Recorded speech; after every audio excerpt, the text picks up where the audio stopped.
Well, it turns out that it's not only one nation who is fighting to defend free speech in Australia. There are fighters for this most important democratic right everywhere. I am delighted to tell a story about one of these great Australians, a 14-year-old young man named Liam, and the lesson his history has for members of this parliament. About 3 months ago, in a Year 9 classroom in Queensland, an assignment was given to students: nominate your personal hero, write a speech about it and deliver the speech to the class. Our intrepid young speechwriter began his assignment by nominating me as his hero. Liam's teacher immediately told him he couldn't do that, as I was a figure that was too controversial. Believe me when I tell you, it's not the first time this has happened in an education setting. The teacher then suggested a number of other public figures, none of which Liam considered his personal hero. Liam decided that he'd go ahead anyway, and write a speech about Senator Pauline Hanson. He wrote about me representing forgotten Australians and never giving up. He wrote about my pride in Australia and my patriotism. He wrote about his own pride in Australia and his own patriotism. He wrote about my views on multiculturalism and its impacts on our nation. He wrote about how I put Australia's best interests first. He wrote about my love for my country and how he shared it. And he wrote about bringing common sense back to Australia's political system.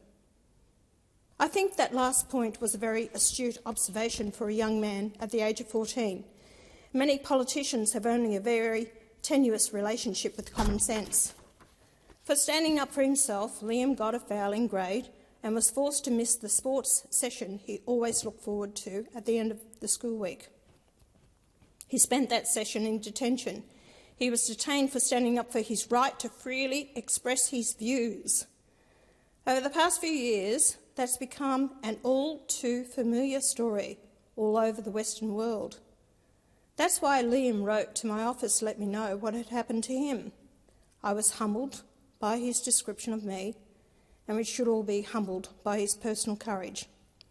Understandably, I was also encouraged at how he was treated. He was a young Australian who defied arbitrary authority to stand up for his right to free speech and his right to express a political opinion. Regardless of his opinion, and whether you agree with it or not, he showed great courage and he deserves great respect. He exercised the most important democratic right any of us have, and he did so with dignity. I know his parents are very proud of Liam. In fact, his mother wrote to the school to protest his treatment and demand a passing grade for having successfully completed his assignment. She was successful in getting Liam a C-. I've since read his speech, and I've given it a B+. I'd like to have given Liam an A, but I strongly believe we should always give our young people something to strive for. It's been my privilege to host Liam as my guest in Parliament House today.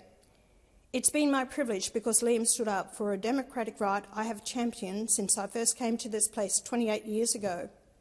Liam's story is a reminder that freedom of speech is a fundamental right that we must always protect, because there will always be those who try to take it from us.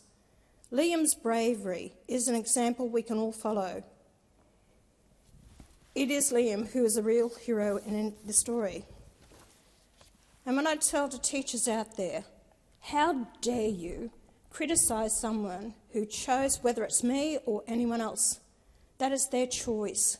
You ask them to do it, and yet you want to strip them of that right to choose who they want to, because in their political opinion, I'm too controversial. That's not what should be taught to our kids. Critical thinking, a way of thinking to encourage. But our teachers today are forcing their own political opinions on our young students coming through the system. Is that really what we want? I don't think so.